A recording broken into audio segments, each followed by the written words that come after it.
নমস্কার। আমি বেশ কিছুদিন ধরে এই বিষয়টা নিয়ে নানা জায়গাতে নানা রকম সমাবেশে কথা বলছি। শুধু সেটা রক্তকরবীর শতবর্ষ পূর্তি ঘটল বলে নয়, এই সময়টায় রক্তকরবী আমার কাছে নানা কারণে অত্যন্ত প্রাসঙ্গিক এবং বাস্তব হয়ে ওঠে। বছরখানেক আগে থেকে অনেক কিছু রক্তকরবীকে ঘিরে আমার চিন্তা প্রসারিত হতে থাকে। আর সঙ্গে সঙ্গে আরেকটা কথা স্বীকার করে নেওয়া ভালো, আমি অন্য প্রসঙ্গেও এটা বলে থাকি যে আমার জীবনে আমি যখন স্কুলের পাঠ সাঙ্গ করে কলেজে ভর্তি হচ্ছি, অর্থাৎ একজনের জীবনে, বিশেষ করে একজন শিক্ষাব্রতী মানুষের জীবনে একটা প্রায় যুগান্তরের মুহূর্ত, স্কুল থেকে কলেজে পৌঁছানো। সেটা 1955 সাল। সে বছর পথের পাঁচালীর মুক্তি প্রথম প্রদর্শনীতে দেখেছি। তার ঠিক আগের বছর 1954 সালে বহুরূপীর ঐতিহাসিক প্রযোজনা রক্তকরবী তৃতীয় প্রদর্শনীতে দেখেছি। স্বভাবতই ওই রকম একটা বয়সে, ওই রকম একটা সময়ে চলচ্চিত্রে এবং নাট্যে এইরকম দুটো ব্যাপার দেখার অভিজ্ঞতা এমনভাবে আমাদের সমস্ত দৃষ্টিকে পাল্টে দেয়। চলচ্চিত্র দেখার দৃষ্টি, নাট্য দেখার দৃষ্টি। ফলে রক্তকরবী বহুবার দেখেছি, বহুরূপী প্রযোজনা, 12 বার 14 বার তো হবে। সেটা কোথাও আচ্ছন্ন করে রাখে একটা বিশেষ পাঠ রক্তকরবীর, যেটা 54 সালের পাঠ। আর আজকে 21 শতকে প্রবেশ করে 2 দশক পেরিয়ে আবার যখন রক্তকরবীতে ফিরে যায়, আর ওই আচ্ছন্নতার ঘোর ইতিহাসের পদপাতে যখন মুছে গেছে, কেটে গেছে, তখন নতুন করে একটা পাঠের বোধহয় সময় এসেছে। এবং সেই তাড়নাতে রক্তকরবী পড়তে গিয়ে অনেক কিছু জড়িয়ে আসে, যার মধ্যে খেয়াল হয়, আপনাদের খেয়াল করিয়ে দিলেই খেয়াল হবে, যে রবীন্দ্রনাথ তার 80 বছরের জীবন, 1861-তে জন্ম, 1941 মৃত্যু, এই 80 বছরের জীবনের অর্ধেকটা যাপন করেছিলেন 19বিংশ শতাব্দীতে, আর অর্ধেকটা 20 শতাব্দীতে। একেবারেই শতাব্দী সন্ধিক্ষণ যুক্ত করার মানুষ। এবং সেটা কিভাবে প্রতিফলিত হলো তার জীবনে, চিন্তায়, অভিজ্ঞতায়, ধারণার বিস্তারে, তার মহিমা খানিকটা বিচ্ছুরণ দিয়ে আমি রক্তকরবীর দিকে এগোব। রক্তকরবীতে পৌঁছতে একটু সময় লাগে। 1899 সালের মধ্যরাত্রের সামান্য কিছুক্ষণ আগে রবীন্দ্রনাথ একটা কবিতা লেখেন। 2 শতাব্দীর সন্ধিক্ষণে, মধ্যরাত্রের অল্প একটু আগে, রাত্রে। এবং তারপরে 2-3 দিন ধরে সেই সূত্র ধরে কয়েকটা কবিতা লিখে যান। প্রথম লিখছেন, শতাব্দীর সূর্য আজ রক্ত মেঘ মাঝে অস্ত গেল, হিংসার উৎসবে আজ বাজে অস্ত্রে অস্ত্রে মরণের উন্মাদ রাগিনী ভয়ঙ্করী, দয়াহীন সভ্যতা নাগিনী তুলেছে কুটিল ফনা চক্ষের নিমিষে, গুপ্ত বিষদন্ত তার ভরি তীব্র বিষে। স্বার্থে স্বার্থে পেতেছে সংঘাত, লোভে লোভে ঘটেছে সংগ্রাম, প্রলয় মন্থন ক্ষোভে ভদ্রবেশী তৎপরতা উঠে আছে জাগি পঙ্কসজ্জা হতে, লজ্জা সরব ত্যাগী জাতি প্রেম নাম ধরি প্রচন্ড অন্যায় ধর্মের ভাষাতে চাহে বলের বন্যায়। কবিদল চিৎকারিছে জাগাইয়া ভীতি, শ্মশান কুকুরদের কাড়াকাড়ি ভীতি। তারপরের কবিতা, স্বার্থের সমাপ্তি অপঘাতে, অকস্মাৎ পরিপূর্ণ স্থিতি মাঝে দারুণ আঘাত, বিদীর্ণ বিকীর্ণ করি চূর্ণ করে তারে কাল ঝঞ্ঝা ঝঙ্কারিত দুর্যোগ আধারে। একের স্পর্ধারে কভু নাহি দেয় স্থান দীর্ঘকাল নিখিলের বিরাট বিধান। স্বার্থ যত পূর্ণ হয় লোভ ক্ষুধানল তত তার বেড়ে ওঠে, বিশ্ব ধরাতল আপনার খাদ্য বলি, না করি বিচার জঠরে পুরিতে চায়। বিভৎস আহার বিভৎস ক্ষুধারে করে নিত্যয় নীলাজ, তখন গর্জিয়া নামে তব রুদ্রবাজ। ছুটে আছে জাতি প্রেম মৃত্যুর সন্ধানে, বাহি স্বার্থতরী গুপ্ত পর্বতের পানে।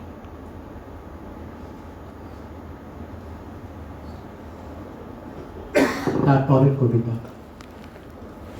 এই পশ্চিমের কোণে রক্তরাগ রেখা, নহে কভু সৌম্য রশ্মি অরুণের লেখা তব নবপ্রভাতের। এ শুধু দারুণ সন্ধ্যার প্রলয় দীপ্তি, চিতার আগুন পশ্চিম সমুদ্র তটে করেছে উদ্গার, বিস্ফুলিঙ্গ স্বার্থদীপ্ত লুব্ধ সভ্যতার মশাল হইতে লয়ে শেষ অগ্নিকণা। এই শ্মশানের মাঝে শক্তির সাধনা, তব আরাধনা নহে হে বিশ্বপালক। তোমার নিখিল প্লাবী আনন্দ আলোক হয়তো লুকায় আছে পূর্ব সিন্ধু তীরে, বহু ধৈর্যে নম্র স্তব্ধ দুঃখের তিমিরে। সর্বরিক্ত অশ্রুসিক্ত দৈন্যের দীক্ষায় দীর্ঘকাল ব্রাহ্ম মুহূর্তের প্রতীক্ষায়। দুটো কবিতা বাদ দিয়ে, তোমার ন্যায়ের দণ্ড প্রত্যেকের করে অর্পণ করেছ নিজে, প্রত্যেকের পরে দিয়েছ শাসনভার হে রাজাধিরাজ। সে দুরূহ সম্মান তব, সে দুরূহ কাজ নমিয়া তোমারে যেন শিরোধার্য করি সবিনয়। তব কার্যে যেন নাহি ডরি কভু কারে, ক্ষমা যে তার ক্ষীণ দুর্বলতা। হে রুদ্র, নিষ্ঠুর যেন হতে পারি তথা তোমার আদেশে, যেন রসনায় মম সত্য বাক্য ঝলি ওঠে খড়খড়ক সম তোমার ইঙ্গিতে। যেন রাখি তব মান তোমার বিচার আসনে লয়ে নিজ স্থান। অন্যায় যে করে আর অন্যায় যে সহে, তব ঘৃণা যেন তাদের দৃঢ় সমতলে। ওরে মৌন মুখ কেন আছিস নীরবে অন্তর করিয়া রুদ্ধ, হে মুখর ভাবে তোর কোনো কথা নাই রে আনন্দহীন। কোন সত্য পড়ে নাই চোখে ওরে দিন, কণ্ঠে নাই কোন সঙ্গীতের নবতান। তোর গৃহপ্রান্ত চুম্বি সমুদ্র মহান গাহিছে অনন্ত গাথা।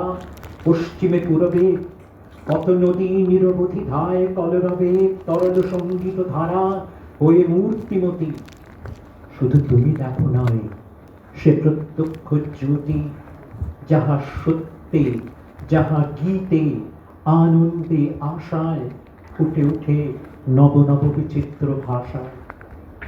তব সত্য, তব গান রুদ্ধ হয়ে বাজে রাত্রি দিন জীর্ণ শাস্ত্রে শুষ্ক পত্র মাঝে। ঠিক তার পরের কবিতা। চিত্ত যেথা ভয় শূন্য, উচ্চ যেথা শীল, জ্ঞান যেথা মুক্ত, যেথা গৃহের প্রাচীর, আপন প্রাঙ্গণ তলে দিবস সদ্গরি, বসুধারে রাখে নাই ক্ষুদ্র খণ্ড করি। যেথা বাক্য হৃদয়ের উৎসমুখ হতে উচ্ছ্বসিয়া উঠে, যেথা নির্বারিত স্রোতে দেশে দেশে দিশে দিশে কর্মধারা ধায় অজস্র সহস্র বিধ চরিতার্থতায়। যেথা তুচ্ছ আচারের মরুবালু রাশি বিচারের স্রোতপথ ফেলে নাই গ্রাসী, পৌরুষেরে করেনি শততা।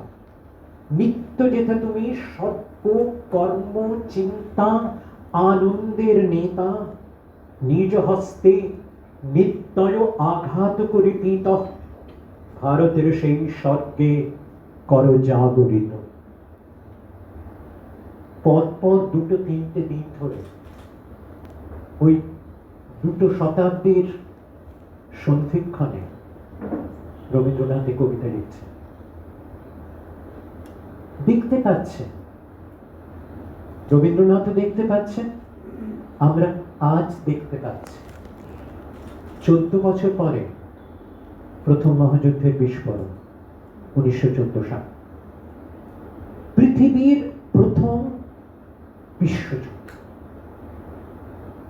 অতীতে যত যুদ্ধের কথা আমরা পড়ি, স্থান ও নামে তাদের পরিচিতি। পলাশির যুদ্ধ, পানিপথের যুদ্ধ, ব্লেনহাইমের যুদ্ধ, ট্রয়ের যুদ্ধ, কুরুক্ষেত্রের যুদ্ধ। আমার মনে আছে ছোটবেলায় পলাশি দেখতে গেছিলাম। ব্রিগেড প্যারেড গ্রাউন্ডের আয়তনের একটা মাঠ, তাতে কয়েকটা জায়গায় কয়েকটা শিলাখণ্ড রাখা, তার গায়ে লেখা এখানে মীর জাফরের বাহিনী দাঁড়িয়েছিল, এখানে ক্লাইভের। একটা বড় সড়ো ফুটবল খেলা হয়েছে।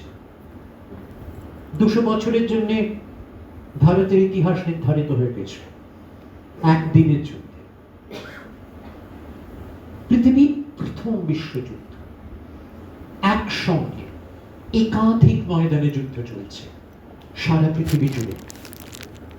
তার ফলে যুদ্ধের প্রকৃতির, যুদ্ধের স্বভাবের পরিবর্তন ঘটে যাচ্ছে, ঘোরতর পরিবর্তন। পৃথিবীর অতীতের যত যুদ্ধ, সব যুদ্ধে কিন্তু যে মারে আর যে মরে, তারা কিন্তু একটা ইন্দ্রিয়ানুভবের ক্ষেত্রের মধ্যে কিন্তু থাকে। যেসব অস্ত্রে ব্যবহার করুন না কেন, সে তীর ধনুক হোক, বর্ষা হোক, ছোড়া হোক, যাই হোক, যে মারে তাকে জানতে হবে কাকে মারছে, সে কোথায়, তাকে চিহ্নিত করতে হবে, তাকে চিনতে হবে, তার জায়গাটাকে চিনতে হবে। যে মরে সে দেরিতে হলেও কিন্তু আঁচ পায় কোথা থেকে আঘাতটা এলো। প্রথম বিশ্বযুদ্ধ পৃথিবীর প্রথম যুদ্ধ, যেখানে বোমারু বিমান বোমা বর্ষণ করছে। আজকে কত চেনা দৃশ্য না, কত ছবিতে, কত চলচ্চিত্রে আমরা দেখি আকাশে ছোট্ট ছোট্ট খেলনার মতো কয়েকটা বিমান উড়ে যাচ্ছে, টুকটুক করে কি যেন তার থেকে পড়লো, আর পরের দৃশ্যে দেখি ধূলিসাৎ একটা গ্রাম, নগর, আহত মানুষ, শবদেহে স্তূপ, কত সহজ, কত চেনা হয়ে গেছে। কিন্তু প্রথম বিশ্বযুদ্ধে প্রথম ঘটেছিল এগুলো, যেখানে যুদ্ধ খুব আক্ষরিক অর্থে ও মানুষেও হয়ে যাচ্ছে। মানুষে মানুষে যুদ্ধ নয়, প্রযুক্তি অনেকটা ক্ষমতা দখল করে নিয়ে যুদ্ধটা করছে, মানুষ তাকে চালনা করছে, কিন্তু চলছে, মারছে প্রযুক্তি। যুদ্ধের চরিত্র আরো একটা দিক হয়, যেটার পরিচয় রবীন্দ্রনাথ পেয়েছে রক্তকরবী লেখার কয়েক বছর পরে, যে একসঙ্গে যখন এতগুলো দেশে যুদ্ধ হয়, তখন কোনো দেশই তার স্থায়ী প্রশিক্ষিত সৈন্য বাহিনী নিয়ে যুদ্ধ লড়তে পারে না, আরো লোকবল লাগে। তখন জোর করে, বাধ্য করে, পুরুষদের যদি একটা বয়স থেকে একটা বয়সের মধ্যে যদি বয়স হয়, তাকে যুদ্ধে যেতেই হবে। একটা সাধারণ পরীক্ষা করা হয়, স্বাস্থ্যটা মোটামুটি ঠিক আছে কিনা, ঠিক থাকলে চালা যুদ্ধে। অনিচ্ছুক যোদ্ধা, যারা কোনোদিন যুদ্ধে অন্য মানুষকে মারবে ভাবেনি, যারা কোনোদিন যুদ্ধের ময়দানে গিয়ে খুন জখমের সাক্ষী হবে ভাবেনি, কল্পনাও করেনি, তারা বাধ্য হচ্ছে। এবং তাদের কি অভিজ্ঞতা হচ্ছে, তারও একটা পরিচয় রবীন্দ্রনাথ পেয়েছেন। মনে রাখবেন 1913 সালে রবীন্দ্রনাথ নোবেল পুরস্কার পাচ্ছেন। তারপরে যুদ্ধ শেষ হলে 1920 সালে আবার উনি ইংল্যান্ডে যাচ্ছেন। 1920 সালের 1 অগস্ট রবীন্দ্রনাথ একটা চিঠি পান। সুজান আওয়েন বলে একজন ভদ্র মহিলা রবীন্দ্রনাথকে চিঠি লিখেছেন 1 অগস্ট 1920। সুজান আওয়েনের পুত্র উইলফ্রেড আওয়েন প্রথম মহাযুদ্ধে যুদ্ধক্ষেত্র নিহত হন, গোলার আঘাতে তার শরীর নিশ্চিহ্ন হয়ে যায়। আমি ইংরেজি সাহিত্যের ছাত্র, একসময় ইংরেজি সাহিত্যের মাস্টারিও করেছি। সেই অধিকারে বলব যে যদি উইলফ্রেড আওয়েন জীবিত থাকতেন, তাহলে হয়তো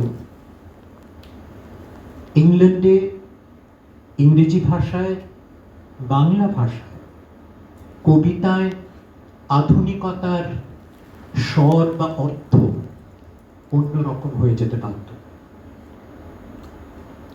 আমরা প্রচন্ডভাবে এলিয়ট, ইয়েটস, পাউন্ড, জয়েস, বরঞ্চ লরেন্স, এদের নিয়ে আধুনিকতার, আধুনিক কবিতার একটা সংজ্ঞায়ন করেছে। রবীন্দ্রনাথ, সুধীন্দ্রনাথ দত্ত, বুদ্ধদেব বসু সবাই এলিয়ট অনুবাদ করেছে,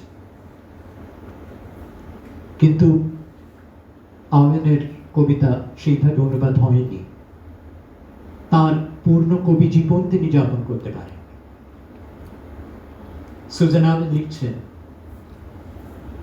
"It is nearly 2 years ago that my dear eldest son went out to the war for the last time.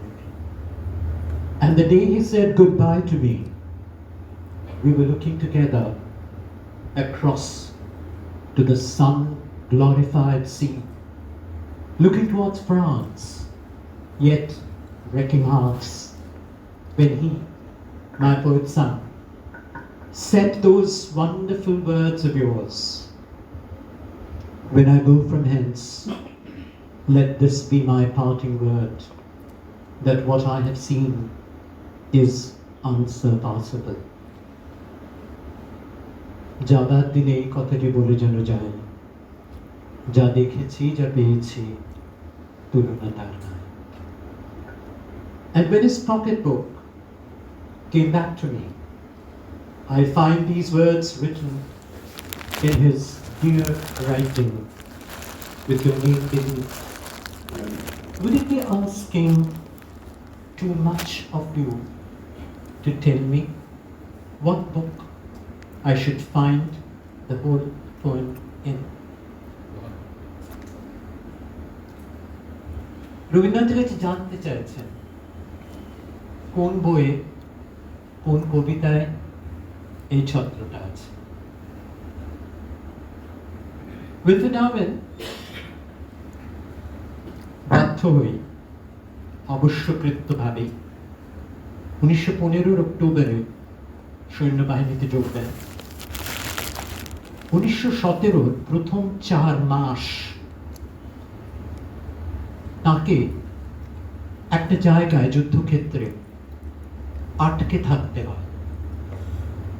ভয়ঙ্কর গোলার আঘাতে এমনভাবে বিধ্বস্ত সেই জায়গাটা, সেখান থেকে কোথাও যাওয়া যায় না।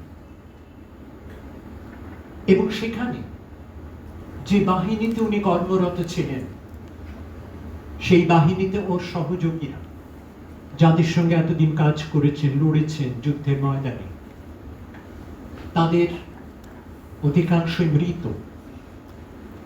তাদের মৃতদেহে পচন ধরছে, আর যারা জীবিত তারা এক এক করে মারা যাচ্ছে ওর চোখের সামনে।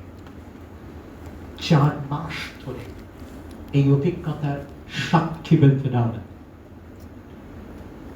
স্বভাবতই স্নায়ুর অসুখে অসুস্থ হন, হাসপাতালে পাঠানো হয়।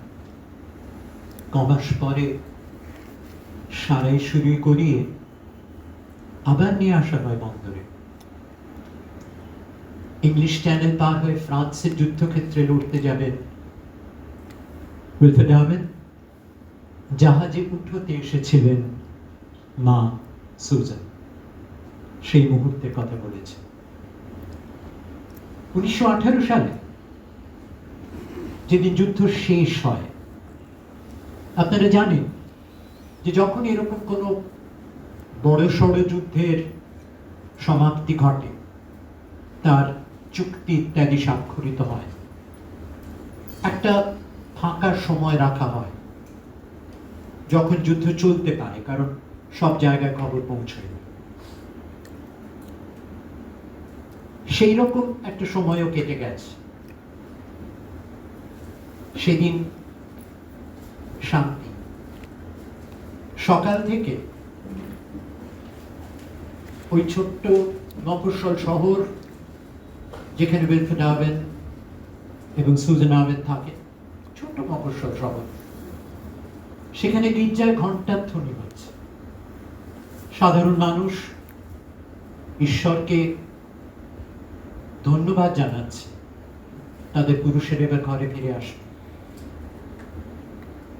ঠিক মধ্যবেলায় তার বার্তা আসে, 7 দিন আগে যুদ্ধক্ষেত্রে উইলফ্রেড ডারউইন মেশিন গানের গোলায় শেষ হয়ে গেছে। এইটি রবীন্দ্রনাথের কাছে এসে পৌঁছে 1920 সালে। কিন্তু তার আগে 1914 সালে যখন বিশ্বযুদ্ধ বেঁধেছে, মনে রাখবেন ওই সতর্কবাণী, জাতি প্রেম নাম ধরে প্রচন্ড অন্যায় ধর্মের ভাষাতে চাহে বলের বন্যায়। যুদ্ধ বাদ রবীন্দ্রনাথ জানে যে উনি সদ্য নোবেল পুরস্কার পেয়েছেন, তাতে ওর একটা অন্যরকম মর্যাদা তৈরি হয়েছে পৃথিবীতে। সেই মর্যাদাকে ভাঙাবেন রবীন্দ্রনাথ জাতি প্রেমের বিরুদ্ধে প্রতিবাদ করে, ধিক্কার চায়। 4টি ভাষণ তৈরি করেন ন্যাশনালিজমের, এবং সেইগুলো বলতে যান চীনে, জাপানে, মার্কিন যুক্তরাষ্ট্রে। অপ্রিয় হন চীনে, জাপান। সেখানে জাতি প্রেমের উচ্ছ্বাস, উদ্বেলতা। চীন ও জাপানকে শেষ করে দিতে চায়, জাপান ও চীনকে শেষ করে দিতে চায়। তার মধ্যে এই দুই দেশে গিয়ে জাতি প্রেমকে ধিক্কার জানান রবীন্দ্রনাথ। এবং যখন যুদ্ধের মধ্যে 1917 সালে রবীন্দ্রনাথ তার ইংরেজি বইয়ের প্রকাশক ম্যাকমিলানকে বলেন যে ন্যাশনালিজম বক্তৃতাগুলো বই করে ছাপ এখন। তারা দোনা মনে করতে থাকে, জেদ করেন রবীন্দ্রনাথ, এখনই বের করতে হবে। রাজি হন তারা। রবীন্দ্রনাথের ইচ্ছে হয়, সাধ হয় যে তার ন্যাশনালিজম ভাষণমালা তিনি উৎসর্গ করবেন মার্কিন যুক্তরাষ্ট্রের রাষ্ট্রপতি উড্রো উইলসন। কারণ আমরা এখন বুঝতে পারি রবীন্দ্রনাথের পক্ষে 1916-17-তে বোঝা সম্ভব ছিল না কেন উড্রো উইলসন এবং মার্কিন যুক্তরাষ্ট্র প্রথম বিশ্বযুদ্ধে যোগ দেয়। কারণ খুব সাধারণ কারণ, সর্বপক্ষকে অস্ত্র সরবরাহ করছিল মার্কিন যুক্তরাষ্ট্র, তাই তারা যুদ্ধে যোগ দেয়। এবং তারপরে যুদ্ধ হয়ে যাবার পরে লিগ অফ নেশনস তৈরির, জাতিসংঘ তৈরি করার প্রথম ঐতিহাসিক উদ্যোগ উড্রো উইলসনের। কিন্তু হিসেবটা অন্য জায়গায় ছিল। কিন্তু রাষ্ট্রপতিকে বই উৎসর্গ করতে গেলে রাষ্ট্রপতির অনুমতি লাগে। তাই ম্যাকমিলান যোগাযোগ করে উড্রো উইলসনের দপ্তরের সঙ্গে। দপ্তর থেকে জানানো হয় উড্রো উইলসন এই উপহার গ্রহণ করবেন, কারণ ব্রিটিশ গোয়েন্দা বিভাগ খবর দিয়েছে যে মার্কিন যুক্তরাষ্ট্রে যে ভারতীয় পাঞ্জাবি বিপ্লবীরা ভারতের স্বাধীনতার জন্য সংগ্রাম করছে, যাদের সঙ্গে বিখ্যাত কোমাকাতু মারু জাহাজের কাহিনী আপনারা জানেন, তাদের সঙ্গে শান্তিনিকেতনে যোগ আছে এবং শান্তিনিকেতন থেকে তাদের কাছে সাহায্য যায়। রবীন্দ্রনাথ সে সম্পর্কে ওয়াকিবহাল। এই তথ্য ব্রিটিশ গোয়েন্দা দপ্তরের কাছে আছে, তাই তাদের পরামর্শে উড্রো উইলসন এই উপহার গ্রহণ করেন।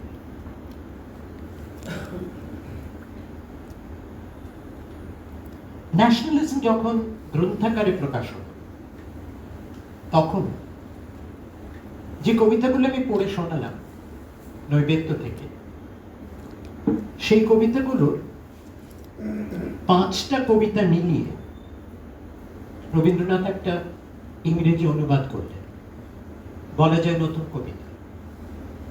1917 সালের কবিতা, ইংরেজি। কিন্তু ওই কবিতাগুলোর স্মৃতি ছত্র ফিরে ফিরে আসে। কবিতাটার নাম the sunset of the century. তারপরে বন্ধনী মধ্যে লিখে দিচ্ছেন Rabindranath, written in Bengali on the last day of the last century। সেটাকে চিহ্নিত করছে।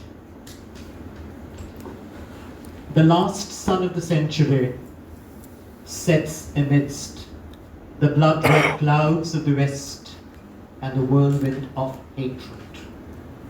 The naked passion of the self-love of nations in its drunken delirium of greed is dancing to the clash of steel and the howling verses of vengeance. The hungry self of the nation shall burst in a violence of fury from its own shameless feeding, for it has made the world its food, and licking it, crunching it, and swallowing it in big morsels. It swells and swells, till in the midst of its unholy feast descends the sudden heaven, piercing its heart of Christmas. The crimson glow of light on the horizon is not the light of the dawn of peace, my motherland. It is the glimmer of the funeral pyre, burning to ashes the vast flesh, the self-love of the nation, dead under its own excess. আরো মারাত্মক, আরো সবল হয়ে উঠেছে 1899 কবিতা। প্রথম বিশ্বযুদ্ধের অভিজ্ঞতার মধ্যে তার পুনর্জাগরণ হচ্ছে, অন্য কবিতা জন্ম নিচ্ছে, অন্য ভাষায়, এবং সারা পৃথিবীকে এটা বলতে হবে। সেই দায়বোধে ইংরেজিতে লেখা, এবং ওই কবিতার সমস্ত তীব্র আরো তীব্র হয়ে ফিরে আসে কবিতা।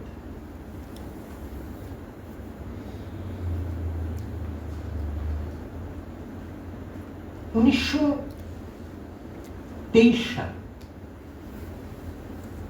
রবীন্দ্রনাথ রক্তকরবী লিখতে শুরু করেছে।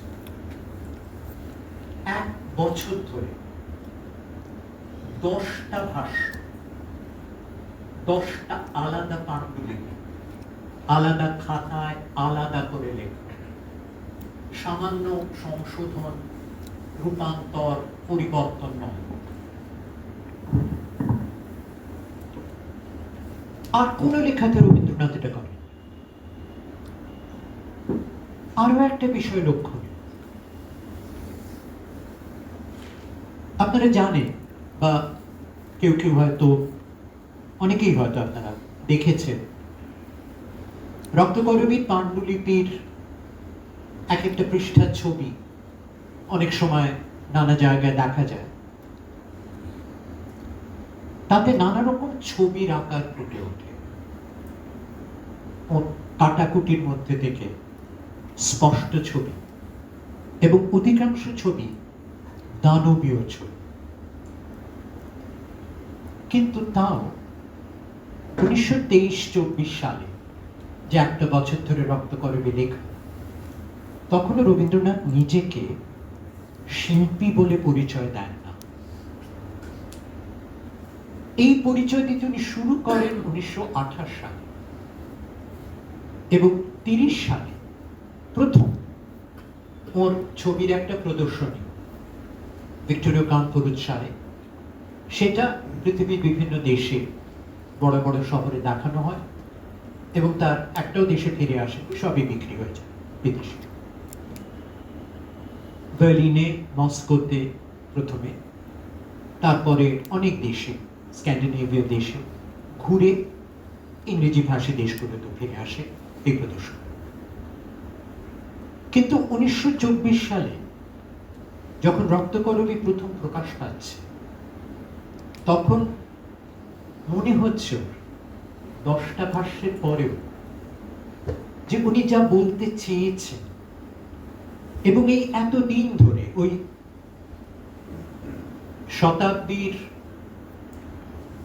সন্ধি মুহূর্ত থেকে যা ভাবছেন, সেই ভাবনার সূত্র ধরে, পথ ধরে রক্তকরবীর রচনা, এবং এত যত্ন, সত্যটাকে পুরোপুরি প্রকাশ করতে হবে, তাই বারবার ভাষ্য থেকে ভাষ্যান্তর।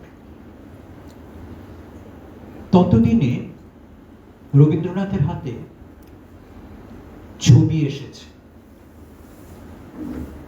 কথা নয়, কথাকে পেরিয়ে কথার মূর্তায়ন, কথা শরীরই হয়ে উঠতে পারে। উনি দেখতে পাচ্ছেন ওর লেখা কথা ছবি হয়ে উঠছে, শরীর পরিক্রমা করছে, এবং কোথাও এই চিন্তা থেকে ওর মনে হতে থাকে যে এই 10টা ভাষ্যও যা বলা গেল না, সেটা ছবি দিয়ে পূরণ করতে হবে। নিজের স্পর্ধা নিয়ে ছবি আঁকার তখন গগনেন্দ্রনাথকে আহ্বান করেন প্রচ্ছদপট আঁকার জন্য। আপনারা জানেন যে আমি প্রকাশন সম্পাদনা আমার পেশা, এবং এটা আমি চর্চা করে থাকি। সেই চর্চা থেকে আমি যতদূর জানি 1924 সালে ভারতবর্ষে কোথাও কোনো পত্র পত্রিকায় ক্রোড়পত্র করে স্বতন্ত্র বিন্যাসে, এমনকি স্বতন্ত্র বর্ণ বিন্যাসে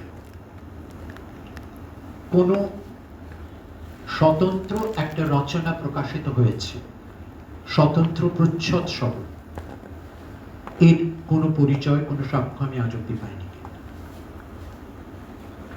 প্রথমে, এবং সেটাও লক্ষণীয়, প্রথম প্রকাশ ইংরেজি অনুবাদে রেড অলিয়ান্ডার্স নামে, রবীন্দ্রনাথের নিজের অনুবাদ, বিশ্বভারতী কোয়ার্টারলিতে, কিন্তু আলাদা ক্রোড়পত্র,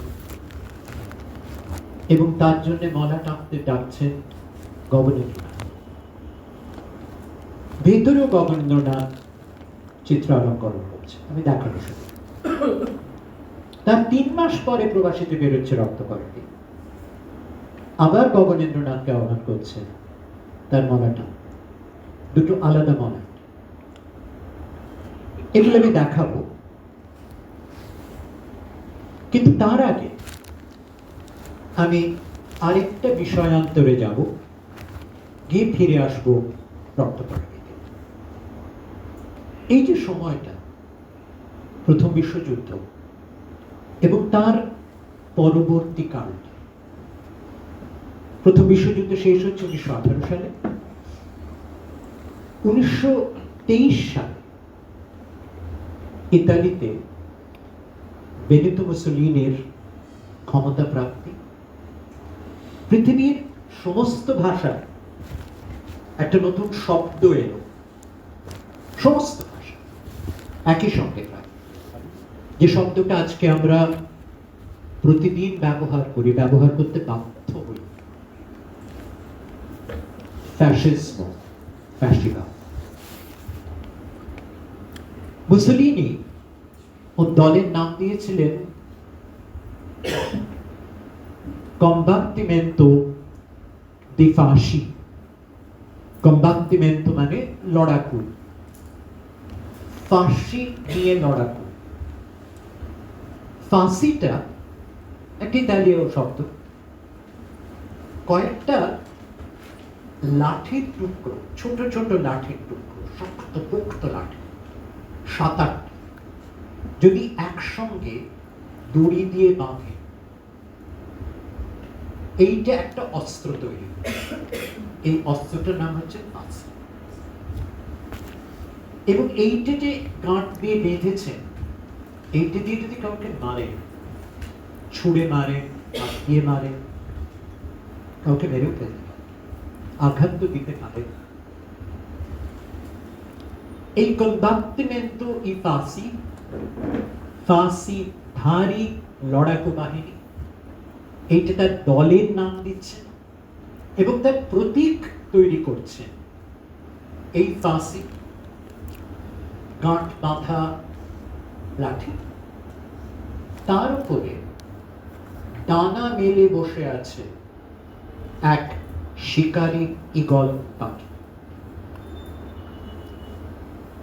আর এই দড়ির গাঁটের মধ্যে একটা কুঠার মোজা আছে।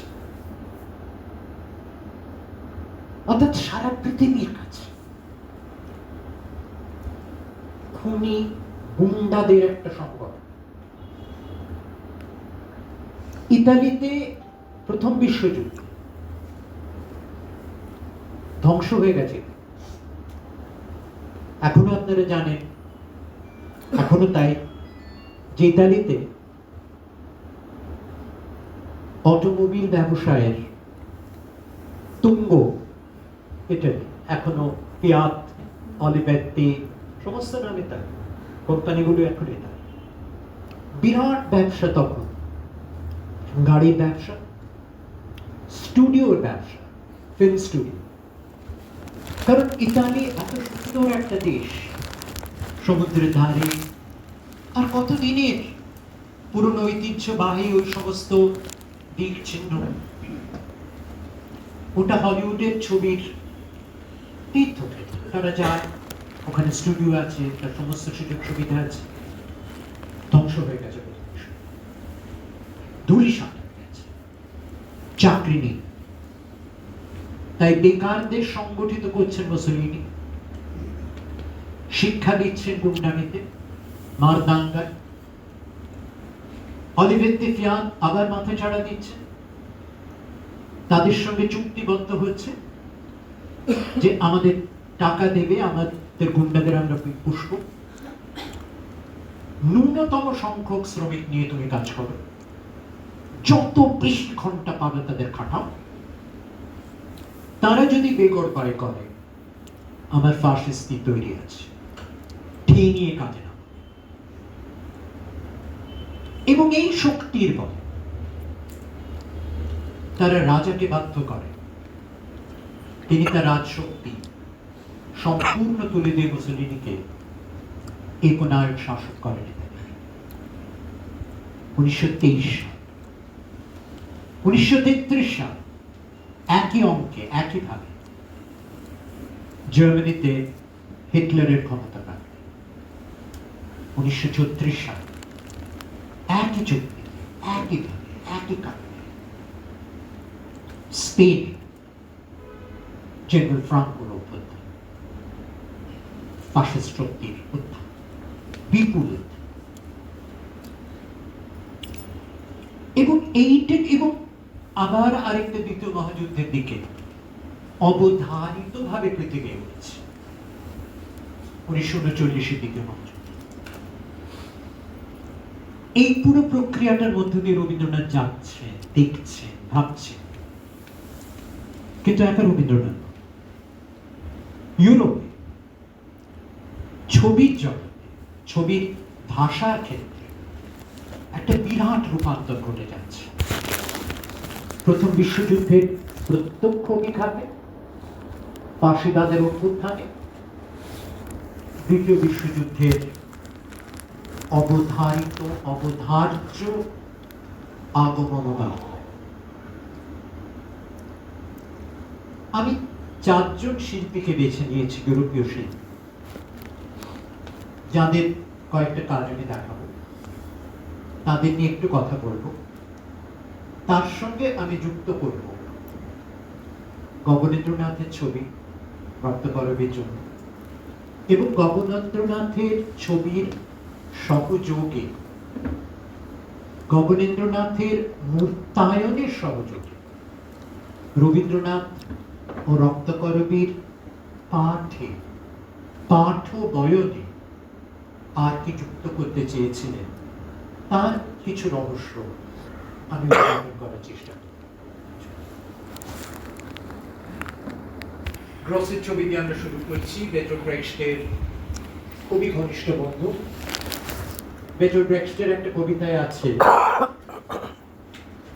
My friend Georg Gross's men with heads like bullets, you know them from his drawings, or it seems, যাদের তুমি দেখছো ওর আঁকা ছবিতে, তাদের দেখলেই মনে হবে তোমার they are about to slit the human race's gullets.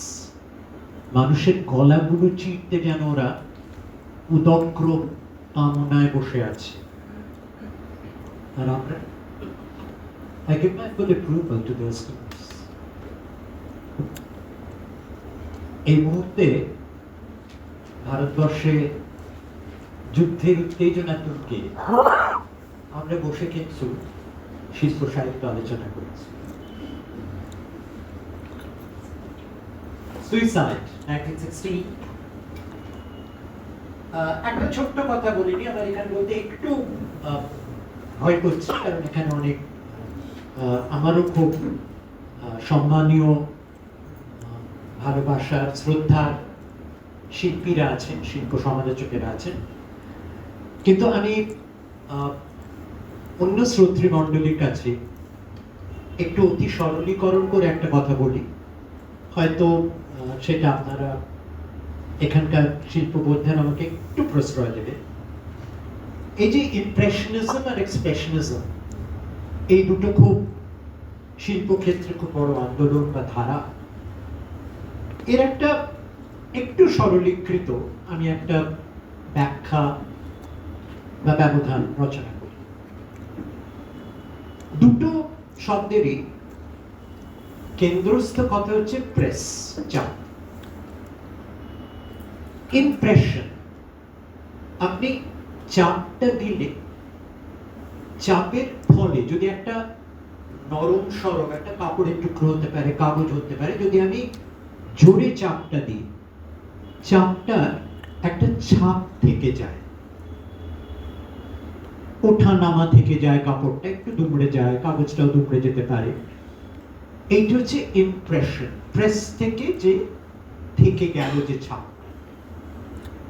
এবং কোথাও ইমপ্রেশনিস্ট শিল্পীরা চাইতে যে আমরা প্রকৃতির সঙ্গে কোনো লড়াই লড়ছি না, ধরবার চেষ্টা করছি না, বাঁধবার চেষ্টা করছি না, কিছু।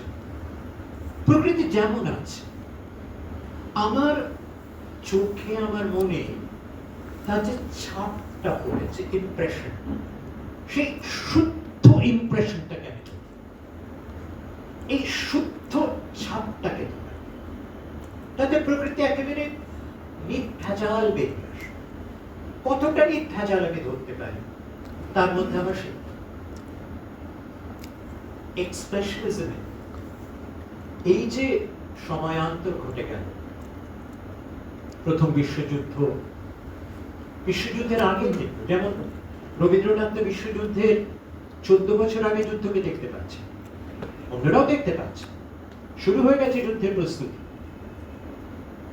ওই যুদ্ধ, ওর বিভৎসতা, এইবার প্রকৃতির যে চেহারা হবে, তাকে কি আমি শুধু ছাপ করে ধরে রাখবো?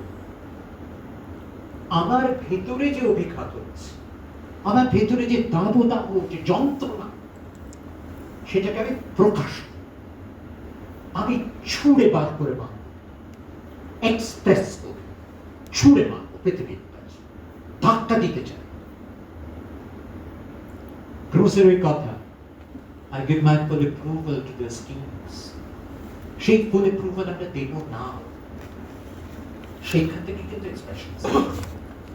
এটা হয়তো মানে যারা শিল্পবোদ্ধা তারা আরো গভীরে ভাববেন, আলোচনা করবেন, আমারও অনেক ভাবনা আছে, কিন্তু একটু সরল করেই যদি যে এই যে এক্সপ্রেশনিজমের যে রূপান্তর করছে, সেই থেকে আমি কোথাও তারপরে দৃষ্টান্ত দেওয়ার চেষ্টা করছি। তারিখগুলো লক্ষ্য করবে, সুইসাইড 1916, যুদ্ধের ব্যবসায়, যুদ্ধের লাভ লোকসানের হিসেবে কারোর সাময়িক হার হয়েছে, সে আত্মহত্যা করেছে, ছবির নিচের দিকে দেখতে পাচ্ছে।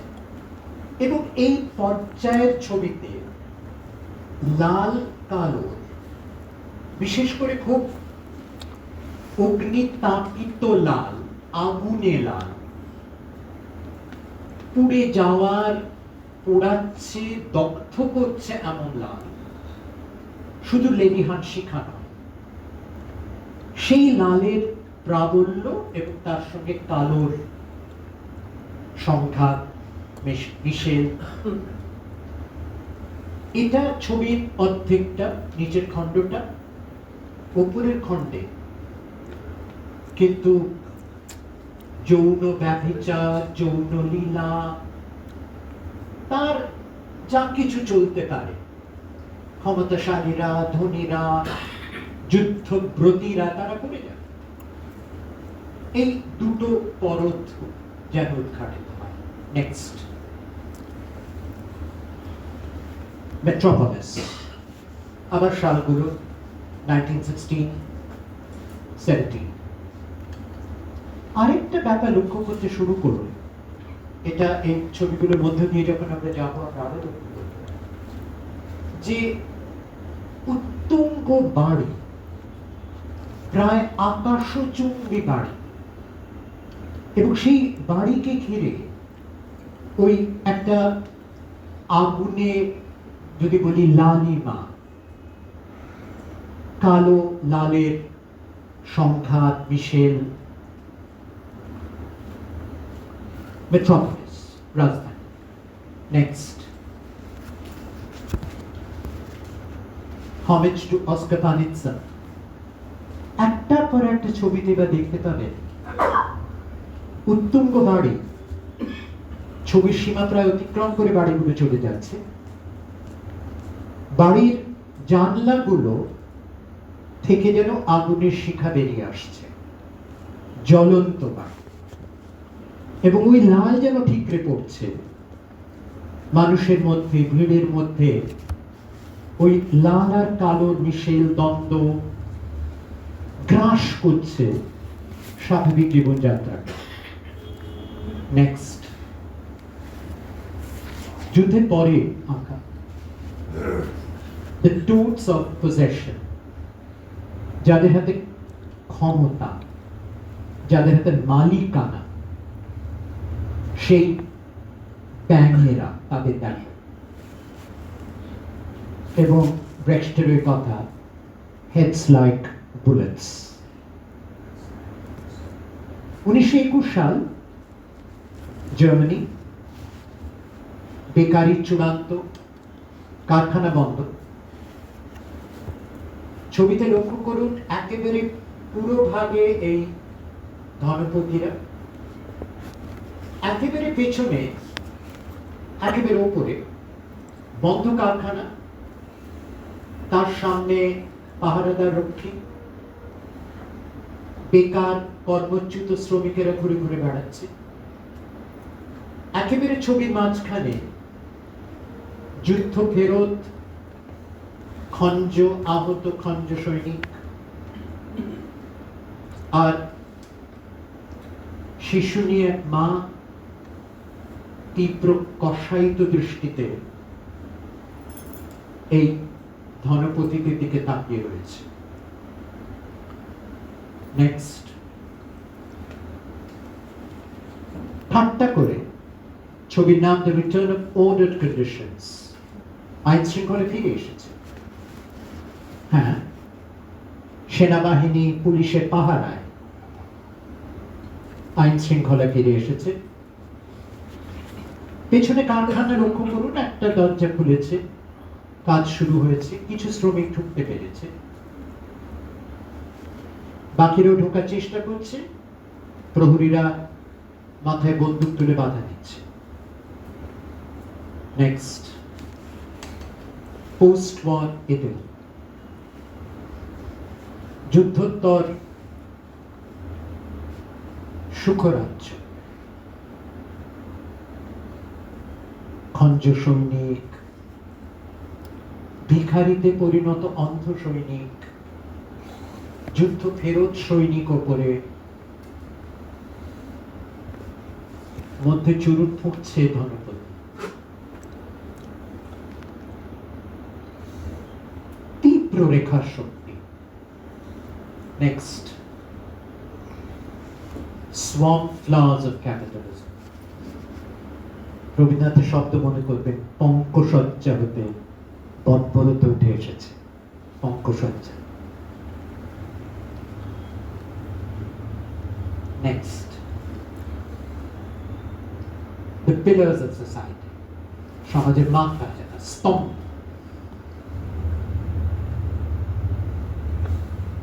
নেক্সট, ওইটিরই রঙিন ভাষ্য, এটা আরো তাৎপর্যপূর্ণ। আবার যদি একেবারে ওপরের বাঁদিকের কোণে, ওটা প্রায় ওই সময়ের এক্সপ্রেশনিস্ট ছবির একটা চিহ্ন হয়ে দাঁড়ায়, জ্বলন্ত বাড়ি, জানলাগুলো জ্বলছে একেবারে ওপরে বাঁয়ে। আর কারা সমাজকে চালায়? ধর্মযাজকেরা ওপরে দেখতে পাচ্ছেন, বাঁয়ে দেখতে পাচ্ছেন নিচে যে তিনজনের মধ্যে বাঁয়ে যাকে দেখছেন তার সে হচ্ছে মিডিয়া, খবরের কাগজের টুকরো, একেবারে সামনে ধনপতি, ডান দিকে ব্যাংক, চেকবুক দেখতে পাচ্ছেন, পাসবুক দেখতে পাচ্ছেন। এরা চালায় পিলার্স অফ সোসাইটি, সমাজের স্তম্ভ। 1956। নেক্সট, একেবারে মানুষকে দেয় বিকৃত মুখ, দানবীয় হিংসাত্মক মুখ, নারীদের যৌন পণ্য হিসেবে যারা ব্যবহার করে, শক্তি তাদের। নেক্সট, আবার সেই ধনকুবের আর পেছনে উত্তুঙ্গ আকাশচুম্বী গান। নেক্সট, 1928 আরেকটা যুদ্ধ এগিয়ে আসছে। খ্রিস্টের ক্রুশযুদ্ধ রূপ আমরা অনেক দেখেছি, কিন্তু এবার গ্যাস যুদ্ধ শুরু হয়ে গেছে। খ্রিস্ট আবার যদি নেমে আসেন, তাকে গ্যাস মুখোশ করে নামতে হবে। খুব নির্মম ব্যঙ্গ। নেক্সট, আরেকজন শিল্পী অটো ডিক্স। অটো ডিক্স যুদ্ধক্ষেত্রের অভিজ্ঞতা নিয়ে কাজ করেছেন। নেক্সট, আবার খ্রিস্ট, 1912 যে খ্রিস্ট, সেই খ্রিস্টের আর কোনো লজ্জা ঢাকারও কোনো উপায় নেই। অসাধারণ ছবি যদি লক্ষ্য করেন, যে মা পেছন থেকে দুটো হাত দিয়ে জড়িয়ে রয়েছে, আর একেবারে ওপরে লক্ষ্য করুন, আমরা পরে আরেকটা ছবিতে এটা দেখব, একটা সূর্য, যে সূর্যের মধ্যে একটা প্রদীপ শিখা জ্বলছে। সূর্যটা প্রাকৃতিক, কিন্তু প্রদীপ শিখা মানুষের সৃষ্টি, মানুষ। এই এই এই বলতে পারেন প্রতীক, প্রতীক বলবো না, চিহ্নই বলবো। এটা ফিরে আসবে আবার অন্য ছবিতে আমরা দেখব। নেক্সট, দি ওয়ার, 1914। লক্ষ্য করুন ছবিতে তিনটে স্তর আছে। একেবারে নিচের দিকে খেয়াল করবেন, এখানে প্রায় ওই গ্রোসের লাইক বুলেটস। এখানে ছবিতে অতটা বোঝা যাচ্ছে না, কিন্তু HO ফর্মুলা আছে বিজ্ঞানে, অনেকগুলো এরকম মাথা, এটা বিজ্ঞান। কিন্তু কোথাও এই যন্ত্র এবং মারণ যন্ত্র নির্মাণে তাদের মাথাগুলো কিন্তু ওই হেডস লাইক বুলেটস, অসংখ্য চাকা, যেটা দিয়ে যন্ত্রের প্রতি। এবং এই পরীক্ষাগার, বিজ্ঞানের পরীক্ষাগার, সেখান থেকেই কিন্তু কামানের যোগান আসে। কামান শক্তিমান হয়, বিস্ফোরণে ফেটে যায়। আবার কোণে দেখতে পাচ্ছেন বাড়ি, জ্বলন্ত যাত্রা। অর্থাৎ পুরো যুদ্ধের প্রক্রিয়াটা, যুদ্ধ কোথা থেকে শুরু হয়, এবং যুদ্ধের শুরুতে, আধুনিক যুদ্ধের শুরু এবং আধুনিক রাষ্ট্রশক্তিরও উৎসে বিজ্ঞান প্রযুক্তির একটা বিরাট ভয়াবহ ভূমিকা আছে। সেটাকে চিহ্নিত করে এবং খুব লক্ষণীয়। ছবিটার নাম দি ওয়ার, 1914 যুদ্ধ। Next, set portrait of the soldier. যুদ্ধক্ষেত্রে আত্মপ্রতিকৃতি এঁকেছে ডিক্স। লক্ষ্য করুন, যুদ্ধক্ষেত্রে কোথা থেকে শস্ত্র এসে আক্রমণ করবে, আঘাত করবে জানি না, তার থেকে একটা আশঙ্কা, সতর্কতা, সেন দৃষ্টি, সতর্ক দৃষ্টি। ডান দিকে চোখটা জল জল করে। আর লক্ষ্য করুন, চিরকাল বা বহুকাল শিল্পের ইতিহাসে এখনো তাই চলে, শিল্পীরা যদি নাম সই করেন, ছবি নিচে করেন বা পাশে করেন, কিন্তু অটোডেস্ক ছবির একেবারে মাঝখানে বিরাট করে নিজের পরিচয় দিচ্ছেন এবং উপরে লিখছেন 14। অর্থাৎ 14 সালে আমি বেঁচে থাকবো কি থাকবো না আমি জানি না, আমার ওই সুখ নেই, ওই সুখ আশা নেই যে কেউ পরে আমাকে চিনে নেবে।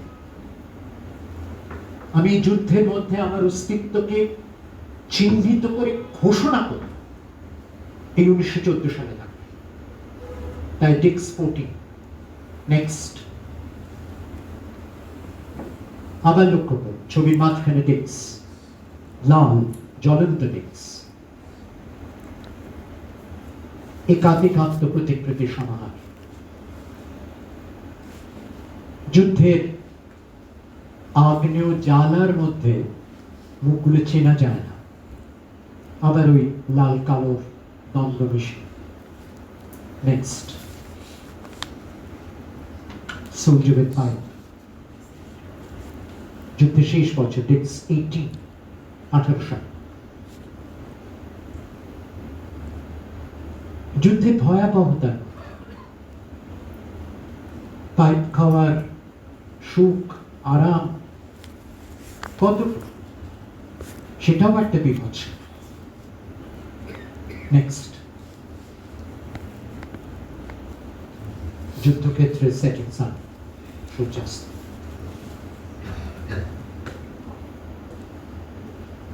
নেক্সট,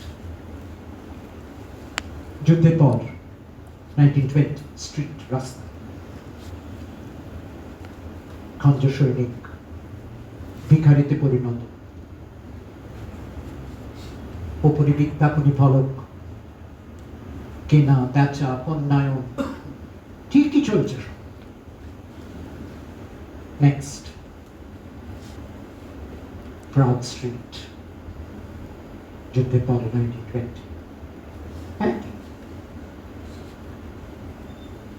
ওপরে দোকানের শোকেসে পণ্যদ্রব্য আর বিধ্বস্ত হঞ্জ আহত সৈনিক। নেক্সট,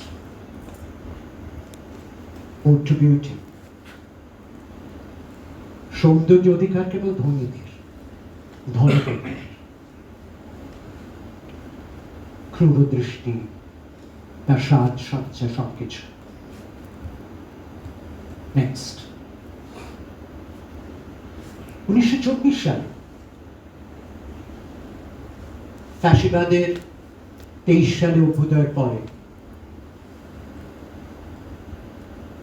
সাদা কালো ছবির জগতে ফিরে আসে অটোডেস্ক। প্রথম বিশ্বযুদ্ধের যুদ্ধক্ষেত্রের অভিজ্ঞতাকে চিহ্নিত করতে থাকে, একটা পুরো চিত্রমালা প্রদর্শন করে। তার থেকে একটা যুদ্ধক্ষেত্রে সব দেহ কঙ্কাল তার স্তূপের মধ্যে বসেও সৈনিককে খেতে হয় তার আহারের সময়, সেটাও যন্ত্র। Next, dead man, 1924। উনি কল্পনা করছেন ডেক্স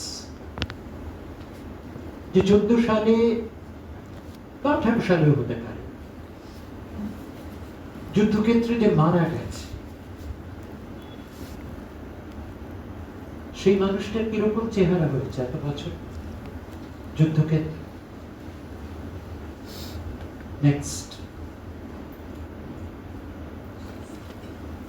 ওরই আরেকটা রূপান্তর,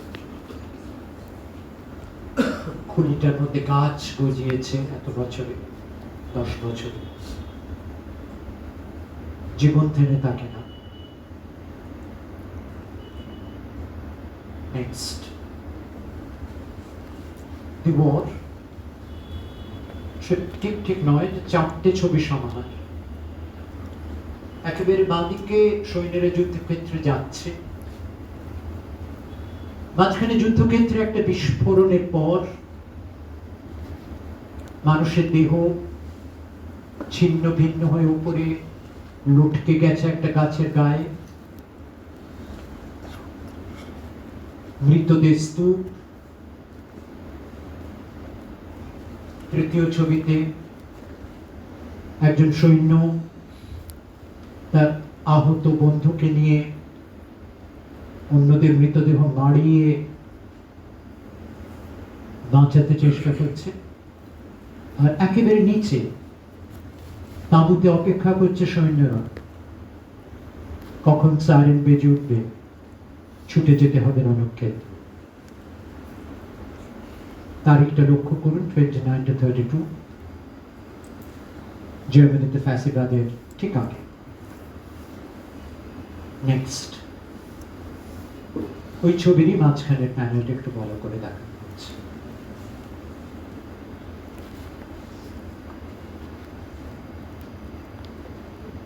নেক্সট, কেটি কোলভিটস, নারী শিল্পী। কেটি কোলভিটসের প্রথম পুত্রকে তিনি হারান প্রথম বিশ্বযুদ্ধে, নাতিকে হারান দ্বিতীয় বিশ্বযুদ্ধে। আর 1930 সালে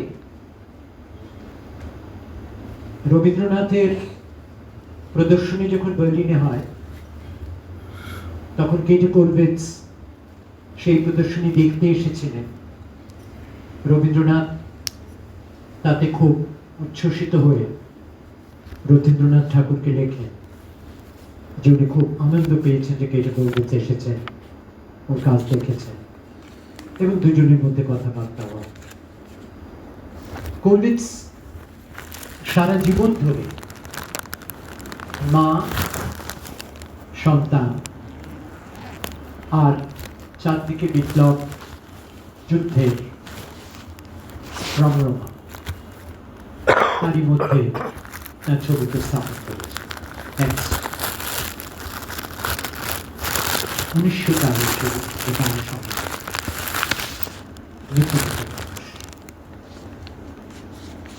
অসহায়। Next, outbreak, diploma. নেক্সট, এই শুরু হল 1903 থেকে Woman with Dementia।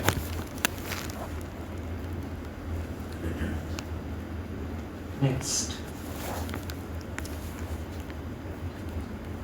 বন্দি বিপ্লবীরা।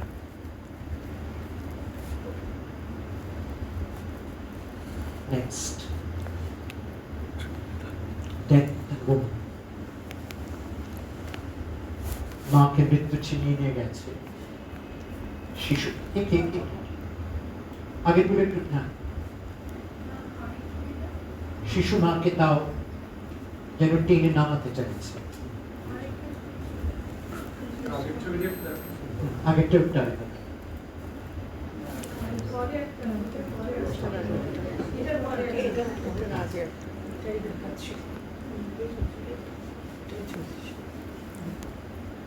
Next, Karl Liebknecht, সোশ্যালিস্ট পার্টির নেতা। রোজা লুক্সেমবুর্গ এবং কার্ল লিবকনেcht, বামপন্থী আন্দোলনের নেতা। 1919 সালে বার্লিনের একেবারে মাঝখানে একটা শোভাযাত্রায় বেরিয়েছে ফ্যাসিবাদ মাথা চাড়া দিচ্ছে তার বিরুদ্ধে প্রতিবাদে। ফ্যাসিবাদী গুন্ডারা ওদের টেনে বার করে নিয়ে আসে শোভাযাত্রা থেকে, দুজনকে ওইখানে হত্যা করে, আর বার্লিনের মধ্য দিয়ে একটা ছোট নদী বয়ে যায়, সেই নদীতে দুজনকে মৃতদেহ ডুবিয়ে দেয়। 4 দিন পরে মৃতদেহ পাওয়া যায়। এখনো বার্লিনে দুটো রাস্তা যেখানে ওদের মারা হয়েছিল সেইটাকে ওরা রোজা লুক্সেমবুর্গ প্লাটস নাম দিয়েছেন, এবং দুটো রাস্তা এসে পড়ে, একটা কার্লেবনেক স্ট্রাসে আর একটা রোজা লুক্সেমবুর্গ স্ট্রাসে, দুটো এসে ওই মোড়টাতে পড়ে। নেক্সট, দ্য মাদার্স, মায়েরা ঘিরে রাখবে বাচ্চাদের, বাঁচাবে তাদের, তাদের না। নেক্সট, নানা টেকনিক ব্যবহার করছে দেখতে পাচ্ছেন, কিন্তু একটাই বিষয়ে ফিরে আসছে, কখনো ভোট কাটে, কখনো ভাস্কর্য। নেক্সট,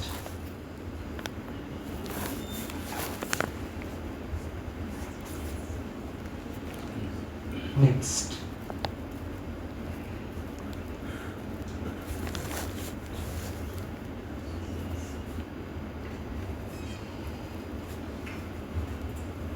next,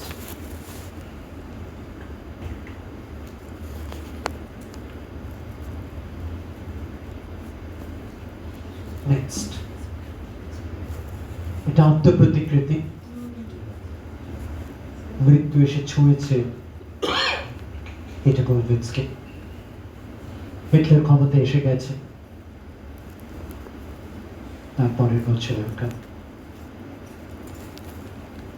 নেক্সট, ভাস্কর্য, দ্য ল্যামেন্ট, হাত দিয়ে মুখ Dhaka. Next, the tower of mother's, মায়েরা ওই ঘিরে রাখছে তাদের শিশুদের বাঁচাবার জন্য। নেক্সট, 1942 যুদ্ধ শুরু হয়ে গেছে, মাদার প্রোটেক্টিং দ্য চিলড্রেন।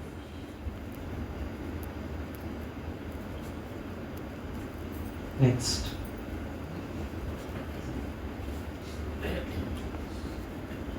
যে বছর রবীন্দ্রনাথ রক্তকরবী শেষ করছেন সেই বছরে কেটে গোলভিৎস আত্মপ্রতিকৃতি। নেক্সট, আরেকজন শিল্পীর এতে আসছি, এই দিয়ে শেষ করবো এই অংশটা। নেক্সট,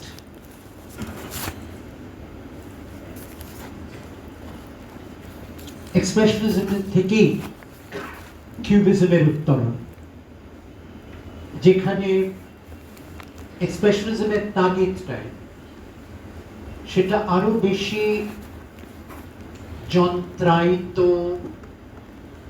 আরো বেশি মানবিক শারীরতা যেন গ্রাস করে ফেলছে ক্ষমতা নানাভাবে।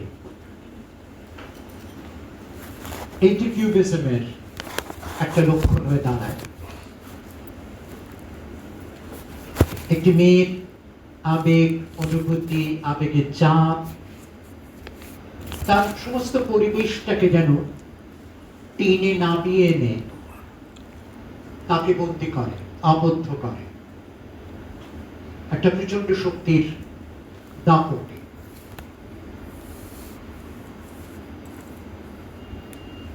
এবং তার মধ্যে একটা ত্রস্ত, ভয়ার্ত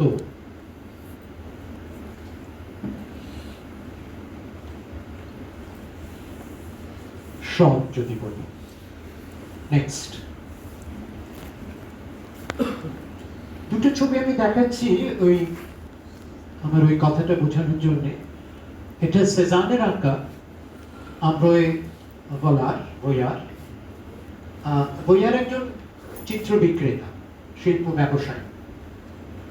সেজান ইমপ্রেশনিস্ট শিল্পীদের অগ্রগণ্য। তিনি ইমপ্রেশনিস্ট কেতায় আমরোজ ভূঁইয়ারের ছবি এঁকেছেন। ইমপ্রেশন। নেক্সট ছবিটা পিকাসোর। নেক্সট একই মানুষ, আমরোজ ভূঁইয়ার, কিন্তু ছবি ব্যবসায়ী, তার কাছে ছবি, আশপাশে সবকিছু, ছবি ফ্রেম যেগুলো তিনি বিক্রি করবেন, তার পণ্য, সেই পণ্যের ভার, সেইটার মধ্যে তিনি মজে আছে। একই মানুষ, কিন্তু দুটো শিল্পরীতির চাহনিতে কিরকম পাল্টে যায়। নেক্সট ওর শেষ স্ত্রী জ্যাকলিন। আবার চিন্তা, চিন্তাধার, স্থানও করে দেয় মানুষকে। নেক্সট, আচ্ছা এইটির কথা একটু বলি, এটার সঙ্গে রবীন্দ্রনাথের একটা যোগের জায়গা নিয়েছি। 1917 সালে দিয়াগিলেভ, সের্গেই দিয়াগিলেভ, বিখ্যাত রুশ কোরিওগ্রাফার, যিনি 1905 সালে রাশিয়া থেকে প্যারিসে চলে আসেন। বালে রুসে বলে ওর ব্যালে কোম্পানি তৈরি করে, রুশি ব্যালে শিল্পীদের নিয়ে। এবং এখানে যারা শিল্প, চারুকলা অনুরাগীরা আছেন তারা জানেন যে এডগার দেগা বহু ছবি এঁকেছেন, ব্যালে মূর্তিও করেছেন। শেষের দিকে যখন উনি কাজ করতে পারছেন না বড় পেন্টিংয়ে, তখন ছোট মূর্তি করতে থাকেন। দেগা তার সমস্ত ছবি আঁকতেন দিয়াগিলেভের মহড়া ঘরে এসে, সেখানে বসে ছবি আঁকতেন, মূর্তিগুলো সেখানে করেন। তো এটা বালে রুসে 1917 সালে পরাদ বলে একটা ছোট নাটক করে, ব্যালে নাটক। নাটকের বিষয়টা ছিল যে আমাদের মেলায় যেরকম থাকে, একটা তাঁবু থাকে, তাঁবুতে গ্রাম্য বা লোকশিল্পীরা নানা রকম খেলা দেখাবে, ম্যাজিক দেখাবে। তো ওরা সামনে এসে দু চারজন তাদের ছোটখাটো খেলার টুকরো দেখিয়ে লোককে ডাকে, টিকিট ডাকছে, যাতে লোকে ভেতরে আসে। তো সেরকম একটা তাঁবু, সেই তাঁবুটা পিকাসো এঁকেছেন, তৈরি করেছেন, তার গায়ে চিত্রণ করেছেন। আর তাঁবুর মুখটা খোলা, তার সামনে তিনজন নাচছে, খেলা দেখাচ্ছে। একজন চীনা জাদুকর, একজন অল্প বয়সী একটি ব্যালে নর্তকী, আর আরেকটি ক্লাব, কৌতুকারী। তিনজনের ছোট ছোট খেলা হচ্ছে। এই সময় একজন ফরাসি ম্যানেজার আর একজন আমেরিকান ম্যানেজার, এরা দুজন এখানে আসে। এরা আসলে এখন আমরা যাদের ইমপ্রেসারিও বলি, অর্থাৎ এরা এসেছে এখান থেকে যদি এরকম কোনো লোকশিল্পীকে পাওয়া যায় খুব গুণী, তাকে ওরা নিয়ে ওদের ব্যবসায়িক পণ্যে পরিণত করে খাটানো, তাই খুঁজতে এসেছে। এদের পছন্দ হয়, ওদের কিনতে চান, ওরা বলে যে না আমরা যাবো, আমরা বেশ আছি, আমরা এখানে যাবো, এইটুকুই না। কিন্তু ওই পদ্মাটা পিকাসো আঁকেন, ওই পুরো মঞ্চটা তৈরি করেন, আর ওই পোশাকগুলো উনি তৈরি করেন, পোশাকগুলো আঁকেন, ডিজাইন করেন, তারপর সেই পোশাকগুলো ওরা পরে। তো তার ছবি, এইটা হচ্ছে ফ্রেঞ্চ ম্যানেজার, এটা পিকাসোর আঁকা ছবিটা। ফরাসি ম্যানেজার হলে তাদের একটা অভিজাত ব্যাপার আছে, চুরুট খায়। আচ্ছা, সামনের এই যেটা একটা সাদা নীল একটা দেখা যাচ্ছে, এটা একটা পেইন্টিং এর বক্স, যেন একটা পেইন্টিং, এই পেইন্টিং রাখে বাড়িতে, কিনে চুরুট খায়, শৌখিন লোক। এই হলো ফরাসি ম্যানেজার। নেক্সট, এইবার যে অভিনেতা, যে অভিনয় করছে, নাচছে, লক্ষ্য করুন ওই পুরো সাজটা কোমর থেকে বেঁধে এইটা ওপরে তুলেছে, নিচেও পা দেখতে পাচ্ছেন, এটা ফটোগ্রাফ আলোচিত। Next, American manager. এইবার লক্ষ্য করুন যে আমেরিকান ম্যানেজারের লক্ষণগুলো কি। একদিকে স্কাইস্ক্রেপার, আকাশচুম্বী বাড়ি, স্কাইস্ক্রেপার্স, মাঝখানে কামানের নল এবং তার নিচে কার্তুজ রাখার বেল্ট, অর্থাৎ সমরাস্ত্র ব্যবসা, স্কাইস্ক্রেপার্সের দম্ভ, আর এদিকে একটা লাউডস্পিকার প্রচার মিডিয়া। এই হচ্ছে কিন্তু মার্কিন যুক্তরাষ্ট্র। সেও এসেছে কিনতে। নেক্সট, ওইটা পরে এবার অভিনেতা।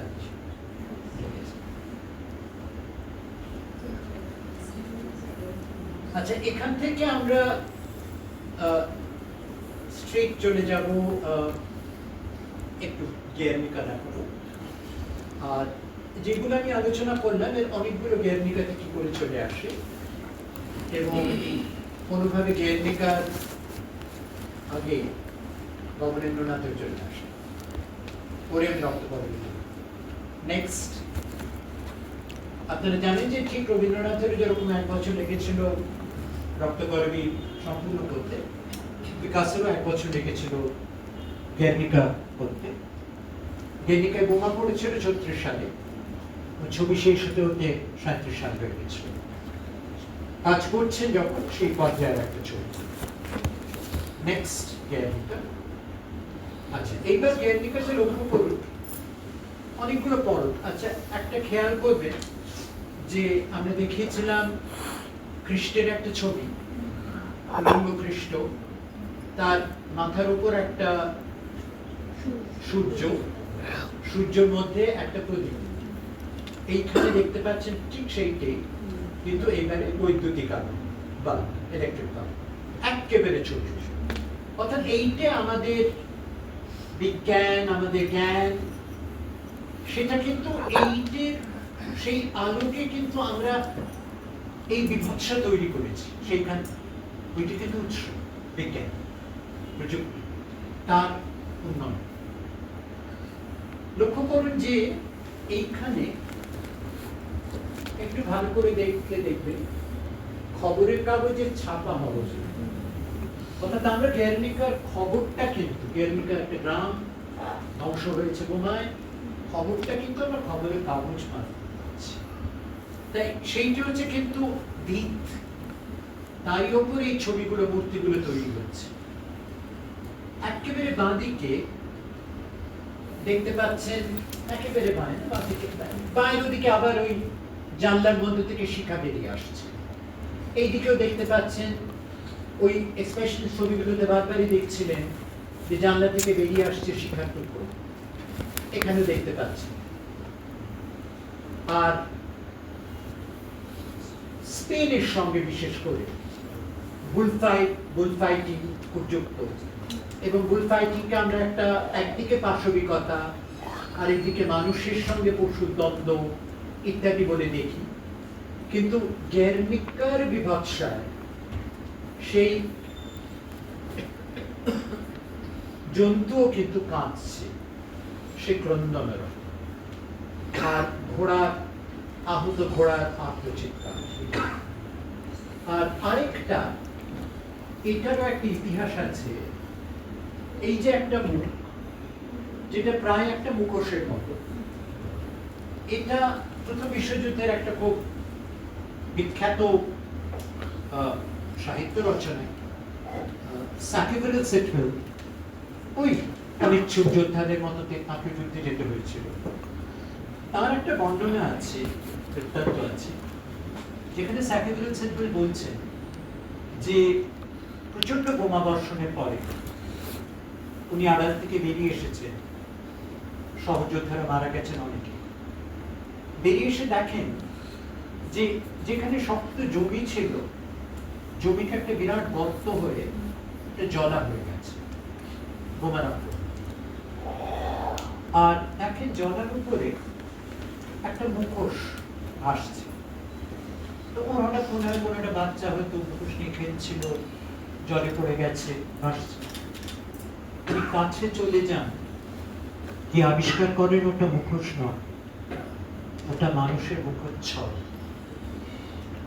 বিস্ফোরণে মুখচ্ছদটা হাত থেকে বেরিয়ে জলের উপরে ভাসছে। এই যে সাকিবুল সেটবেল দেখেছিলেন এবং বর্ণনা করেছিলেন, আমরা অনুমান করি যে এটা খুবই প্রচারিত, অনেকেই এটা করেছেন। এটা হয়তো পিকাসোকে স্পর্শ করেছিল, তারপরে। আচ্ছা, এখান থেকে আমি রক্তগর্বিতে আসছি, কিন্তু তার আগে আরেকটা ছোট্ট কথা, ছোট্ট যোগসূত্র ধরিয়ে দিয়ে সরাসরি রক্তগর্বিতে আসতে অনেকক্ষণ সময় নিয়েছে রক্তগর্বিতে আসতে।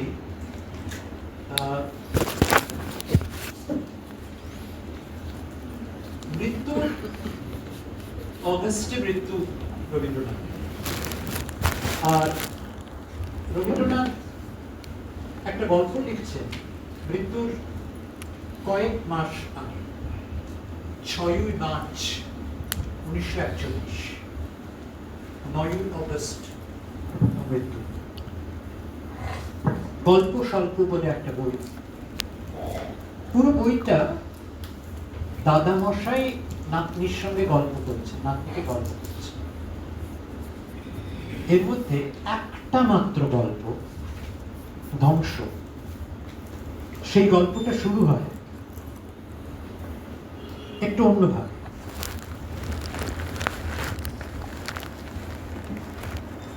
যদি তোমাকে একটা হালের খবর, গল্প, একটা হালের খবর, প্যারিস শহরের অল্প একটু দূরে ছিল তার ছোট বাসাটি।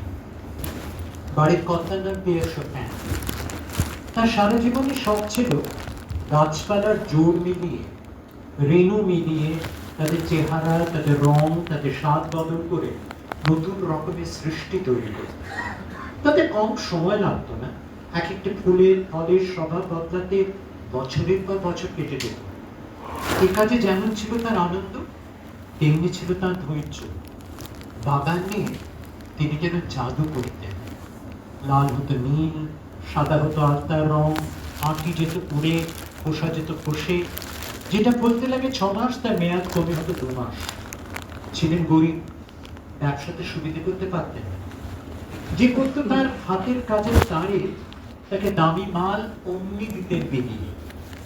যার মতলব ছিল দাম ফাঁকি দিতে, সে এসে বলতো, কি ফুল ফুটেছে আপনার সেই কাজটাতে, 4 দিক থেকে লোক আসছে দেখতে, একেবারে তাক লেগে যাচ্ছে। তিনি দাম চাইতে বলেছেন। তার জীবনে খুব বড় শখ ছিল তার মেয়ে, তার নাম ছিল ক্যামেল। সে ছিল তার দিন রাত্রের আনন্দ, তার কাজকর্মের সঙ্গিনী। তাকে তিনি তার বাগানের কাজে পাকা করে তুলেছেন।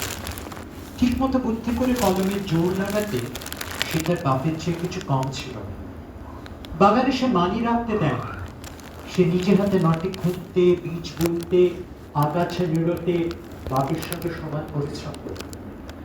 এছাড়া ঋদ্ধি বেড়ে বাপকে খাওয়ানো, কাপড় সেলাই করে দেওয়া, তার হয়ে চিঠির জবাব দেওয়া, সব কাজের ভাগ নিয়েছিল নিজে। চেস্টনাট গাছের তলায় ওদের ছোট্ট এই ঘরটি সেবায় শান্তিতে ছিল প্রথম আঁকা।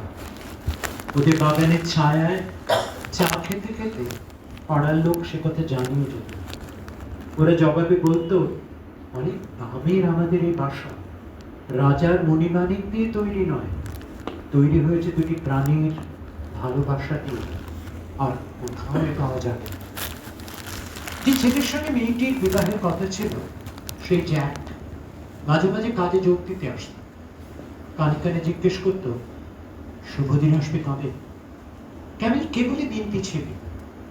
বাপকে ছেড়ে সে কিছুতেই বিয়ে করতে চাইত না। জার্মানির সঙ্গে যুদ্ধ বাঁধল ফ্রান্স। রাজ্যের কড়া নিয়ম, পিয়ারকে যুদ্ধ টেনে নিয়ে গেল। কেমন চোখে জল লুকিয়ে বাপকে বলল, কিচ্ছু ভয় করো না বাবা, আমাদের এই বাগানকে প্রাণ দিয়ে বাঁচিয়ে রাখবো।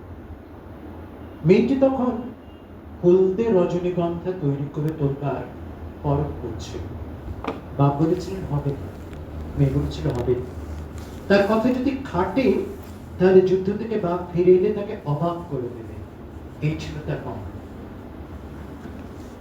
এরপরে একটা ছোট্ট অনুচ্ছেদ, এইরকম ৮০০ ভয়ানক অনুচ্ছেদ আমি জীবনে খুব কম পড়েছি। একটা অনুচ্ছেদ। ইতিমধ্যে জ্যাক এসেছিল দুদিনের ছুটিতে। রণক্ষেত্র থেকে খবর দিত যে পেয়ের পেয়েছে সেনানায়কের তত্ত্ব। নিজে না আসতে পেরে তাকে পাঠিয়ে দিয়েছে এই সুখবর দিতে। জ্যাক এসে দেখলে সেই দিন সকালে গোলা এসে পড়েছিল ফুলবাগানে। যে তাকে প্রাণ দিয়ে বাঁচিয়ে রেখেছিল তার প্রাণ শুদ্ধ নিয়ে ছারখার হয়ে গেল বাগানটি। এর মধ্যে দয়ার হাত ছিল এইটুকু, ক্যামেল ছিল না বেঁচে। সকলের আশ্চর্য লেগেছিল সভ্যতার জোর হিসেব করে। লম্বা দৌড়ের কামানের গোলা এসে পড়েছিল ২৫ মাইল তফাৎ থেকে। একে বলে কালের উন্নতি।